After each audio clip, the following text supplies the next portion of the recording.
Hello, good evening. My name is Catherine from SEB Housing, and this is the information session for the two affordable condominiums being made available at Beachpoint Crossing in Salisbury, Massachusetts. And the purpose of this session is to give a little bit of background information on the condos. We're also going to cover the application, the lottery application, the eligibility in the lottery process, and then what to expect after the lottery itself. You heard as you came into this Zoom session that it's being recorded, and that is because this session will be made available on SEB Housing's YouTube channel after tonight, just in case anyone who wasn't able to join us wants to view that. And during the session, you're encouraged to ask questions if you have any that aren't covered in the chat in the Zoom feature on your screen, or you were muted as you came into the session, but you can unmute yourself if you have a question. I'll be asking throughout the presentation if there's any questions. So you're encouraged to do that. That's what this information session is for. After tonight, if you have any questions that you maybe didn't think to ask, you can contact us at SEB Housing at info@sebhousing.com, or you can call us at the number that's on your screen there. If you're having any issues viewing things, or if there's any issues at all with audio during the presentation, please let me know.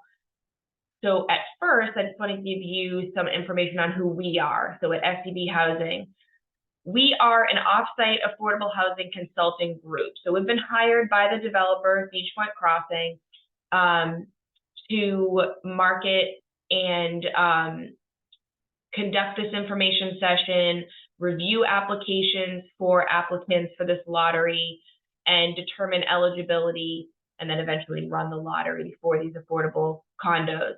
So we're not part of the sales team. We haven't seen the units in person, but in the initial phases, we will be your main point of contact rather than the sales team or the developer. Further along in the process, you will have contact with the sales team if you are one of the applicants that is moving towards purchasing one of the condos. So there's two broad steps in the process. The first is to apply for the Affordable Housing Program, and that is when you'll be in touch with us at SEB Housing. We can answer any questions you might have on the Affordable Housing Program. We're going to do your preliminary review of your application to determine if you're eligible to be entered into the lottery, and we'll give you a position on the waiting list following that lottery. The second step in the process involves actually reserving and buying one of the two condos, and your opportunity to do that will depend on your waitlist placement following the lottery. So there's an information packet that a lot of the information that I'm going to be mentioning tonight is listed out. It's an information packet. It is available on our website, and there is a listing for the Beachpoint Crossing. So if you go to sebhousing.com, if you haven't already, we suggest you do that. If you click on Affordable Housing Opportunities and select I want to buy, since this is a home ownership opportunity, if you select Beachpoint Crossing, you'll be taken to a page specific to this property. It's going to have the downloadable version of the information packet that I mentioned, also the lottery application, and a template of the sample deed rider, which will be finalized closer to closing. And we'll talk a lot about what that deed rider actually entails. I'm not going to have time to cover everything in that information packet, but I will be reviewing the main points. If you're interested in one of these condos and in the lottery, we recommend that you do take a look at the information packet in full, even if you attended the session. So if you choose to, if you're interested in purchasing one of these affordable condos at Beachpoint, you're going to need to complete that affordable unit application. And then you can submit it to us in one of several ways. So you can email it to us, you can scan it to us by sending it to info@sebhousing.com. There's also a fax number if you have access to a fax that's on the first page of the application. Or if you are in the Needham area, that is where our office is located at 257 Hillside Ave. There is a secure drop box if you would like to drop it off in person, and that is checked each day. So whichever one of those options works best for you, you're encouraged to get that application in early. It is fairly brief. It only take you about 10 minutes to complete. And that is because there's no supporting income or asset documentation that is required up front. You don't need to submit anything with this application, but later on in the process, if you are one of those top households on the waiting list, you will be asked to submit verification of your income that you reported on the lottery application. So applications are due by December 4th. And so just a little under a month away. Applications need to be delivered or postmarked by that date in order to be considered for the lottery. You do not need to be a resident of Salisbury to apply for the lottery. However, I do want to mention that households who qualify for local preference will have priority on one of the waiting lists for one of the condos. And I'll touch on that a little bit more later on in the presentation, but that if you don't have local preference, you don't live or work in Salisbury, that should not be a deterrent for you at all in applying for this lottery. All right, so any questions at all yet about logistics of how to apply or anything like that, let me know. The condos themselves, so these are 2-bedroom condominiums. There's 2 of them, and they're going to be sold at an affordable price to households with incomes at or below 80% of the area median income for Salisbury, which falls in the Boston area. The affordable sales price for each of the condos is $241,200, and this price is significantly below what market rate condos are selling for within the community. They're selling for between $500,000 and $600,000 in terms of the market rate condos. For these affordable condos, there's a monthly condo fee, and that's $261. That fee covers master insurance, flood insurance, landscaping, snow removal, and a few other items as well. Each unit features 2 bedrooms, 2.5 baths, about 1,500 square feet. And each of the condos has a private dedicated garage for 2 cars that can be parked tandem, so one behind the other, plus an additional parking space in the driveway. The condos both have a back deck, a front balcony, an electric fireplace, and energy efficient appliances in the kitchen. And Beachpoint is located about a half mile from Salisbury Beach. So great location if you are a beach lover. So these homes, like I said, we sold at an affordable price. They're only being made available to households with incomes at or below that 80% of area median income, which is sometimes referred to as AMI. So the AMI amounts are set by HUD, so Housing and Urban Development, the federal agency HUD, each spring. And as I mentioned, Salisbury falls in the Metro Boston area. The affordable condos are going to have, and I mentioned this real briefly up front, they're going to have what's called a deed rider filed along with the deed at the time of closing or purchase. That deed rider ensures that the home remains affordable in the future, even if the owner eventually chooses to sell the property. And the deed rider, among other things, to give you a gist of kind of what's covered in there, it limits the amount for which you can eventually resell the property. So this opportunity wouldn't be for you if you're looking to buy and flip a home in a year or 2. It doesn't mean you won't be able to sell the unit for more than you paid for it, but it would have to be resold to another affordable buyer. So you might have some return on investment down the road, but you shouldn't expect the same appreciation that homes selling for market rates can sometimes see in the area. There is a formula for resale price on affordable properties. There is an example in the last page of the information packet, and that formula is based on the area median income. The deed rider also says that the condo that you purchase would need to be your primary residence. So it generally can't be rented out as an investment property like a Vrbo or an Airbnb. And then also, finally, the deed writer says that if you would like to refinance or make capital improvements, like a new roof or something like that on the property, the state agency that oversees the affordable housing program that governs this program, which is the Executive Office of Housing and Livable Communities, which is formerly DHCD, would need to approve your improvements that you're looking to make. These are brand new condos though, so these types of improvements likely would not need to be wouldn't be applicable to you for many years. But just want to put that up front. You'll see it in the deed writer. There's a sample deed writer on the website listing for Beachpoint, so you can go ahead and look at that further if you'd like to see the template. A mortgage pre-approval is necessary to apply for the lottery. You don't need to submit it with your lottery application though. You're required to certify that you have one and you qualify for a mortgage that would cover this property, but we don't actually need you to submit that pre-approval until after the lottery if you're one of the top households. When you're looking at the information packet, we suggest that you either copy or rip out page 8. That page lists the required mortgage pre-approval standards for this housing opportunity. You can bring it to the mortgage lender, to the bank that you are going through and show it to them. And the reason we suggest that people do that is because you want to make sure that the mortgage product that you're being offered is going to meet the necessary standards of the affordable housing program.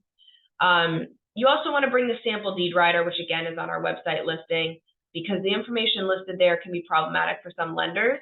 So there are certain loans out there that will not accept all of the terms in a deed writer. So for example, the loan that you get needs to be a fixed interest rate throughout the term of the mortgage. It can't be an FHA or a VA loan, since those types of loans do not accept the deed restrictions. So you don't want to be in a situation where you're pre-approved, mistakenly pre-approved for the property, but then your lender backs out at the time of purchase further down the line because they weren't made aware of the resale restrictions associated with the affordable housing property. And then also along those lines, we like to mention that in our experience, it's been very difficult for applicants to successfully close with Bank of America as their lender. So we recommend that you avoid using Bank of America for your pre-approval or your mortgage because it seems as though their mortgage products are just not suited for these affordable stipulations. But with all that said, you can select any lender or bank you would like. It doesn't need to be a local bank to Salisbury. It can be any bank you want. We just strongly recommend that you choose a bank that has experience with affordable housing programs. There is a link on page 8 of the information packet that directs you to Mass Housing Partnership's website. Their site is a great resource for finding lenders who are familiar with affordable housing. So again, that's on page 8 of the information packet where you can find the mortgage pre-approval standards. And so those mortgage pre-approval standards, they do state that you must provide a down payment of at least 3% of the purchase price. Half of that 3%, so 1.5% of the purchase price must come from your own funds. So if someone's gifting you the other half, that's fine, but 1.5% would need to be from your own funds. So your loan or mortgage can be up to 97% of the purchase price. Any questions on all of that information up front? Deed writer, the lottery application process, before I move along to qualifying for the affordable housing program.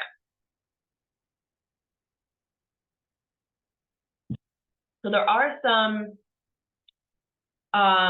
eligibility requirements for this affordable housing program. The first, well, I'm going to go through a few of them here. There's 4 eligibility requirements. that are listed on your screen now. The first is that everyone in the household must qualify as a first-time home buyer. So there are exceptions to this rule that I'll discuss in a few minutes. Even if your household qualifies for one of the exceptions, you would need to make sure that any homes that you did own were sold prior to applying for the lottery, though.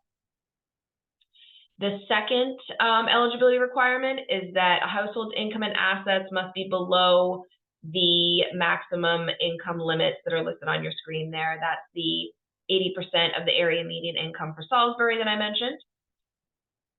And I'll talk a lot more about that, how we calculate income and all of that. Third eligibility requirement is that your household needs to be pre-approved for a mortgage. And then fourth and final, doesn't come up very often, but always want to mention it, households cannot have financial interest in the development or be a related party. So if you are related to the developer, if you work for the developer, you wouldn't be eligible for this lottery. So to circle back to the first eligibility criteria, first-time home buyer. All household members are considered first-time home buyers if they haven't, within the last 3 years, owned a home. This includes through joint ownership. So if you owned a home with a spouse, you were on the deed, for example, you were still considered to own that home. Excuse me. There are 5 exceptions to that first-time home buyer rule. They're in the information packet. But just real quick, the 3 exceptions that come up the most often. The first is someone who's referred to as a displaced homemaker. So that's someone, according to the definition in the program regulations, is someone who has not worked outside of the home, but has been taking care of the home and the family for the last period of time. That displaced homemaker has owned a home with their partner or spouse, but they no longer own that home because of a divorce or legal separation. So they're no longer on the home deed, but they did own a home technically over the last 3 years. The second exception to that first-time home buyer rule is a single parent with at least joint custody of 1 or more children, or someone who's pregnant and is now being displaced due to a family breakup and is now looking for a new home. Again, that person would need to already be off the deed and no longer own the home that they had owned in the last 3 years. And then the third exception is an aged qualified household. So households with members who are over the age of 55, if that person owned a home within the last 3 years, you might qualify for an exception. But again, just a reminder, if you qualify for any of those exceptions, you do still need to have sold the home before applying for this lottery. So you could have owned a home in the last 3 years, but you still need to be off that deed before applying. So since these are affordable condos, they're being made available for purchase at prices that are lower than the market rate home in both the community and in the Salisbury area. And because of that, the homes are being made available to households with total annual incomes at or below that 80% of area median income. The numbers on your screen now, if you have joined by computer here, as you can see, if you're a 2-person household that's applying for these homes, the maximum income is $94,800. That's an annual income for everyone in your household. Those maximum income limits are set by household size. So figuring out your approximate household income, you'll want to make sure that you are taking everyone into consideration who will be living in the home with you. And these numbers, you'll see them everywhere, all over the marketing material. So it's on the applications first page, it's in the information packet, it's on the website. So no need to write those down. So as I mentioned, you're not required to submit verification of income with your lottery application. But still, I want to go over a basic overview of how your income will be calculated. When you apply for the lottery, if you are found eligible for the lottery, you're going to be provided with a documentation requirements guide. And that guide details exactly what type of documentation you will be eventually required to submit if you're one of the top households on the waiting list. So it's going to tell you how many pay stubs you might need to submit, how many bank statements. Everyone will need to submit the last 3 years of your tax returns, and depending on your sources of income and assets, you might have some different requirements. When you're asked to submit all of that information, again, this is after the lottery, you'll have about 7 to 10 days to do so. So that documentation requirements guide is really a source for you to be able to kind of gather your documents and have everything ready. So if you are one of those top households on the waiting list following the lottery, you'll be ready to go. So income for this program, this affordable housing program, is counted as a projection of your income for the next 12 months for all household members. So that's all income that's included, and that would include, bonuses, overtime, that sort of thing. The only exceptions to the income that we would count towards your total household income would be if you have a minor in your household, so someone under the age of 18 who's working and earning a wage, we're not going to count their wage income. And then if you have a dependent full-time student who's working, we're only going to count the first $480 of that full-time student's wages for the year. We are required to count gross income, so not the net income, but the amount that you make before taxes. Obviously, we recognize that you are not taking home the full amount of your salary. Most of us are paying health insurance and that sort of thing, taxes, but according to the program regulations, we do need to count gross income when figuring your total household income. How we calculate that income is not always one size fits all, and that's because everyone's income circumstances are unique. So there are some applicants who are going to have a very steady weekly salary that's consistent throughout the year from paycheck to paycheck, but then there's other households who are maybe self-employed or they're working seasonally, and in those circumstances, your income is varying a lot more, or it's just more sporadic. So in those circumstances, we may need to look further back into the past in order to anticipate your income for the next 12 months.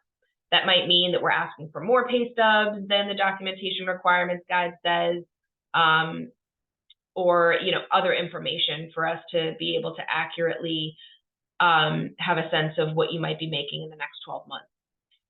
Specifically for applicants who are self-employed, you are going to need to complete a profit and loss statement and provide supporting documentation for your business.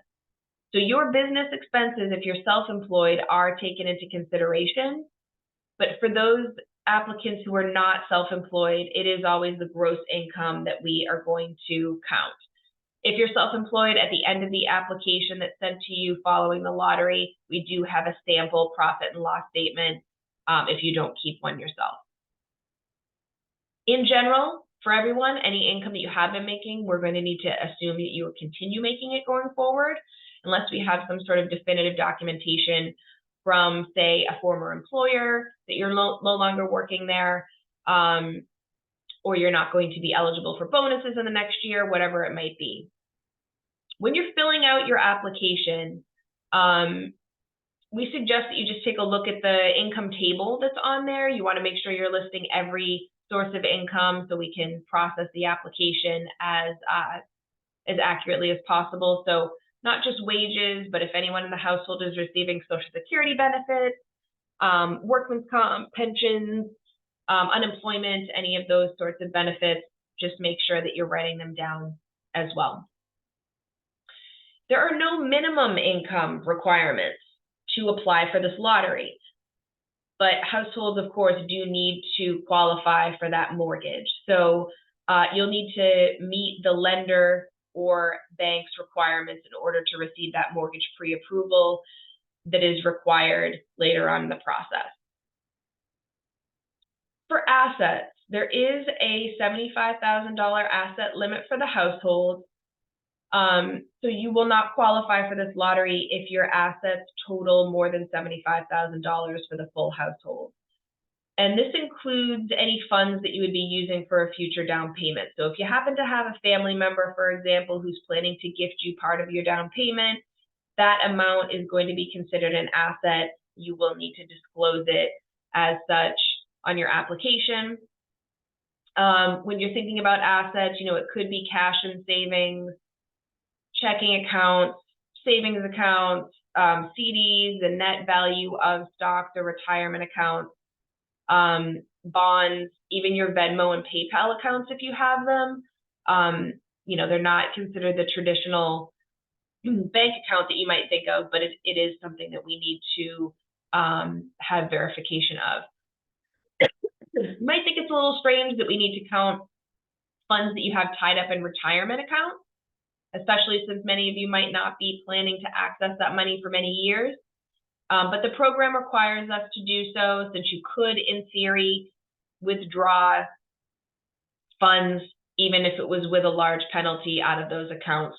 So it is the post-penalty amount or the net cash value that we need to count towards your total assets. So if you do have a retirement account like a 401k or a 403b, you'll be asked to get a letter from the financial institution that holds that asset for you, listing the post-penalty amount. They'll be able to estimate what that would be if you were to withdraw money from it early. If you have income that is generated by the assets, that income is going to be counted towards your total household income. We don't need documentation regarding personal assets. So if you have a car, art that you might own, jewelry, whatever it might be, we don't need to verify those types of assets. All right, so I've covered the eligibility criteria for the affordable housing program and the lottery. Again, just a reminder, if you have any questions, go ahead and either type them into the chat or let me know if you have a question. And I'll move on to the lottery. So as I mentioned, if you're interested, you want to get your application in, get the process started. We at SCB Housing will review your application, contact you if any information is missing or appears to be incorrect. So we'll have a chance to correct that and resubmit it as necessary. If you're found eligible for the lottery, you're going to be sent a lottery application number in the form of A.001, for example. That's the number that you're going to be listening for during the lottery itself. It's just meant to be an anonymous identifier, so your name isn't called during the lottery. It's not a ranking of any sort. It just corresponds with the order in which we approved your application. So if you were the very first person to submit a lottery application and have it approved, you were issued the number A.001. That email that you received from us with your lottery application number is also going to confirm whether or not your household reported that you qualify for local preference. So you would have self-reported on your application that you believe that your household qualifies for that local preference, and verification that your household qualifies for local preference will be required later on in the process, along with your income and asset information if you are one of the top households on the waiting list. That might be, a copy of your lease, a pay stub from an employer showing the address of the employer being in Salisbury. And local preference could apply to you if your household lives in Salisbury now, or if you work at a business located within the town, or you might have you might be the guardian of a child who is attending Salisbury Public Schools. As I mentioned, the waiting list for one of the 2-bedroom condos, there's 2 condos total. One of them is going to have a waiting list with local preference. And what that means is that local preference households will have higher positions on that waiting list when compared to households who don't have local preference. So more information about local preference, if you're curious about it, is listed on the last page of the information packet. On your lottery application, you will have also indicated your household type as either a type 1 or type 2 household. All household types are able to apply for the 2-bedroom condos, but type 2 households will have priority for these 2-bedroom homes. So this means that all type 1 households will be behind type 2 households on the waiting list that are established following the lottery.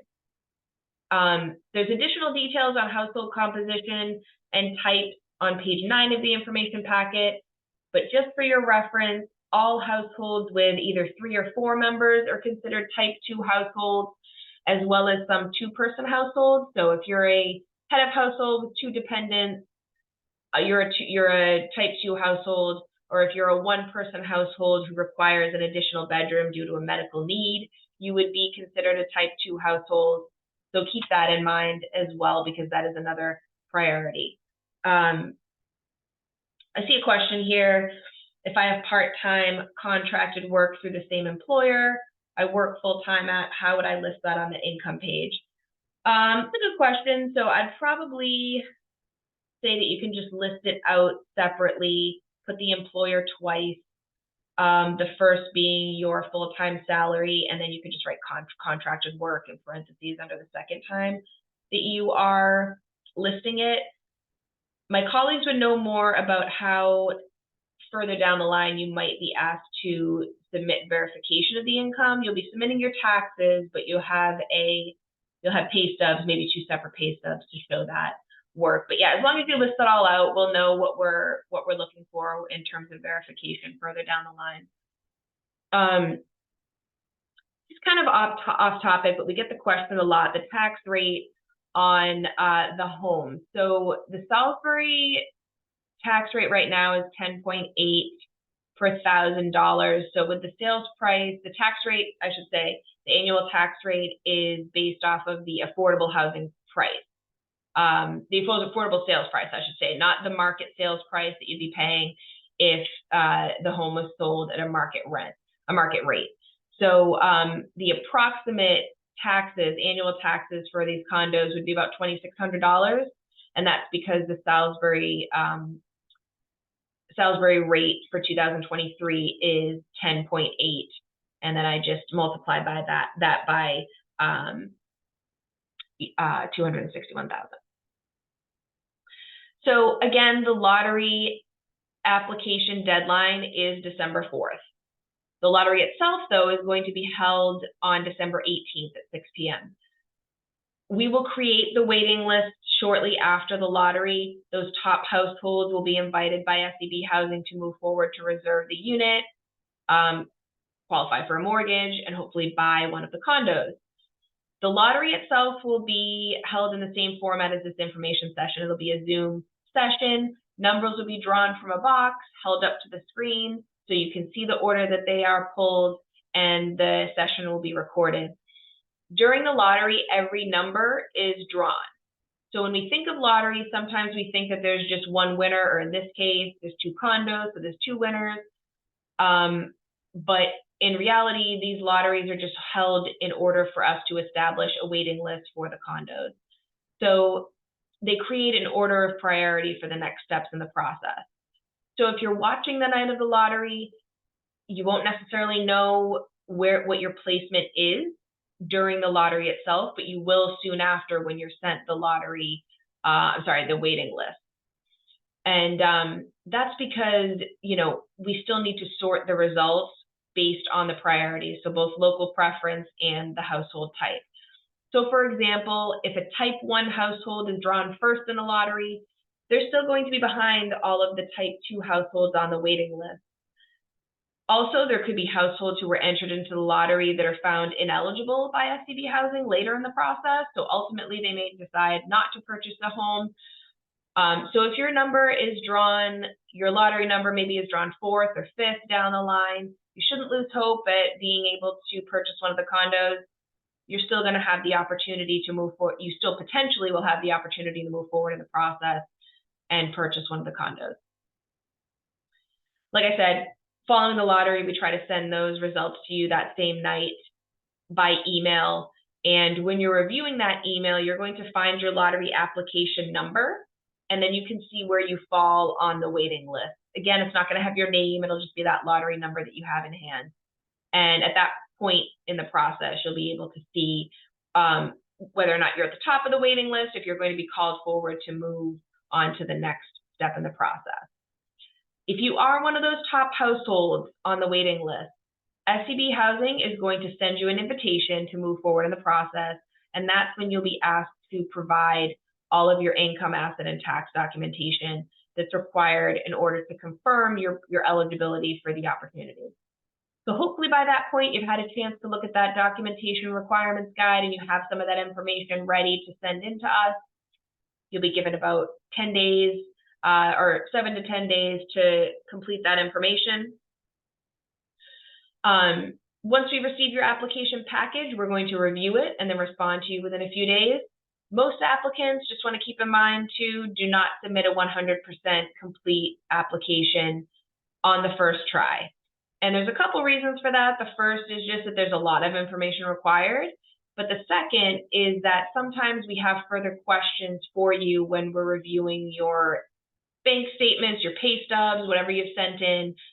And that's why we just encourage you to prepare the documentation early so that you've prepared everything, you kind of have it for us, you send it in, and we can work with you to get that final application in. So I have another question here. So if you're a single person, but local preference, you're type 1, which still doesn't put you higher on the list for local preference unit than type 2. So great question, because it puts you higher. If your local preference is type 1, you are higher than type 1 non-local preference, but correct. You would not be higher on the waiting list than a non-local preference type 2 household. So the larger, quote unquote, type 2 household, whether or not they are local preference or not, will be ahead of you as a type 1 person on the list. But again, you'd be a higher tier than someone who is type 1 but not local preference. And only on that, on the local preference list. On the non-local preference waiting list for the second condo, every type 2 household has higher priority than type 1, but local preference is not in play on that second list. So one of the last steps in the process, if you are found eligible for the, if you're found eligible after we gather all your income information, you're found eligible by SDB Housing, our next step in the process is to send your file to the state who oversees the Affordable Housing Program. So again, Executive Office of Housing and Livable Communities. They are formerly DHCD. They're now EOHLC. And they will do a file review to give us the green light that you're eligible to move forward. Once EOHLC has approved your application, this process becomes a lot more similar to what you would be experiencing if you were purchasing a market rate home. This is the point too where we always like to mention, we encourage you to hire an attorney to assist you in navigating through the process. If you're moving towards closing at this point, perfectly acceptable and likely the smart thing to do. Buying any kind of home is a huge decision. You want to make sure that you understand the process and you're well represented in moving forward.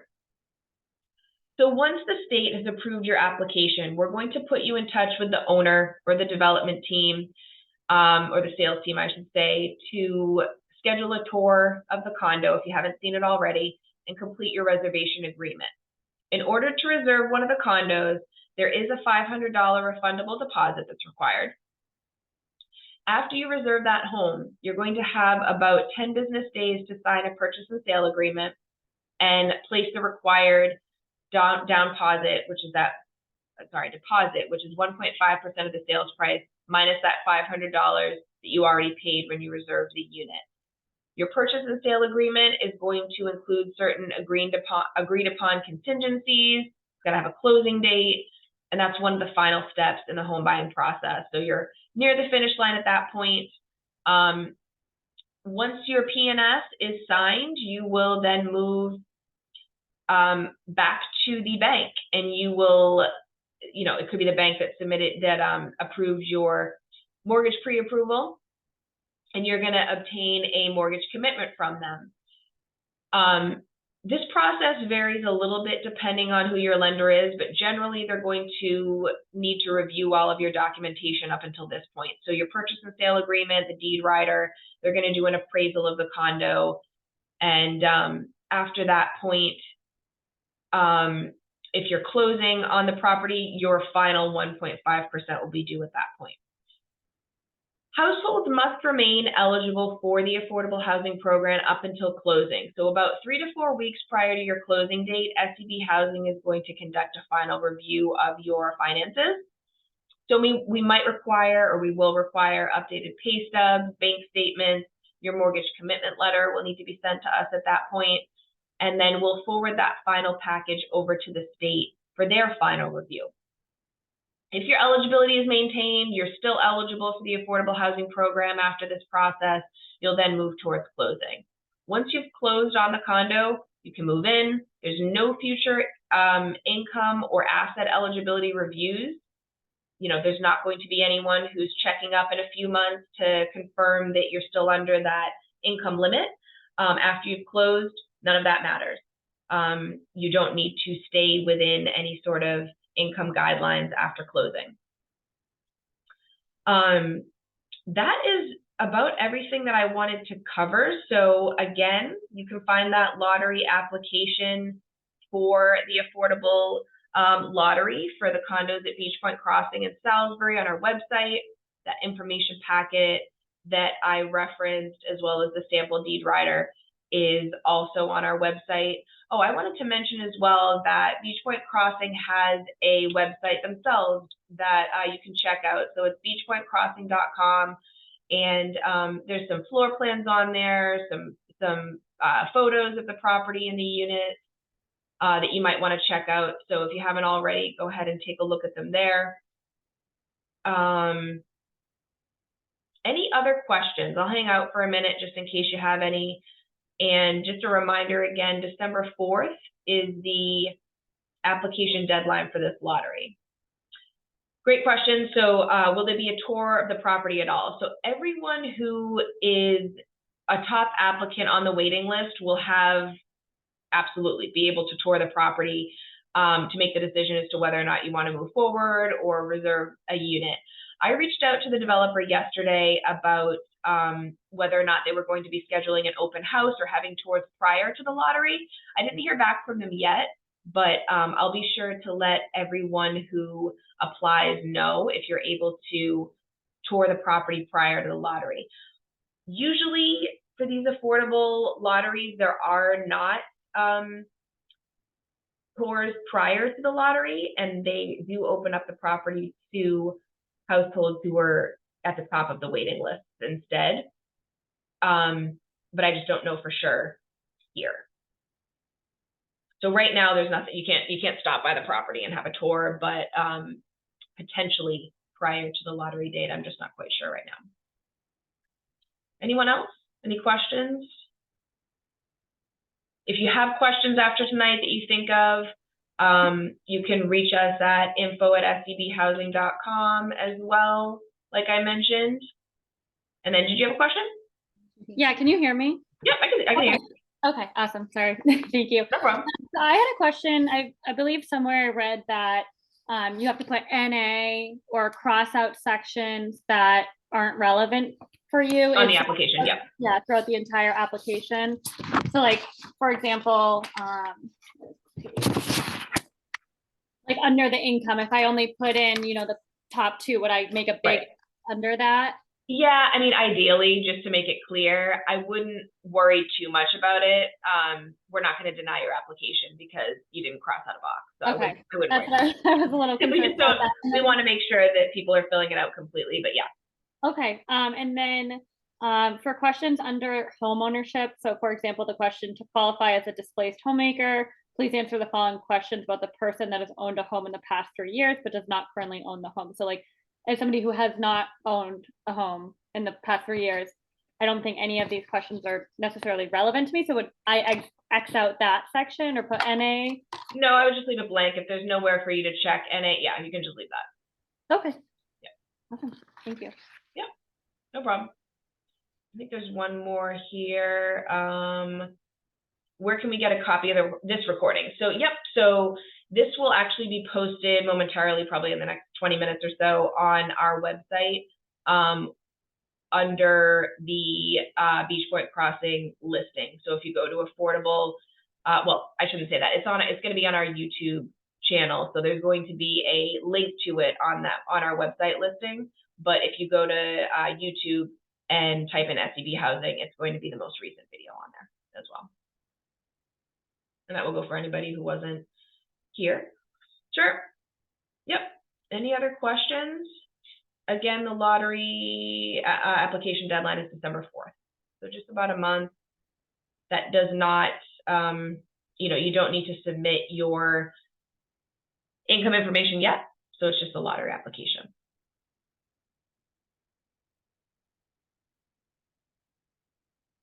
Do we know which units are in the lottery? Yes, it is, I want to say it is units 2 and 3. They are in, if you go to a website that has the floor plans on it, it is in they're calling it a quadplex. So there's a unit, there's a building with 4 condos, and it's the 2 middle condos in that 4-plex.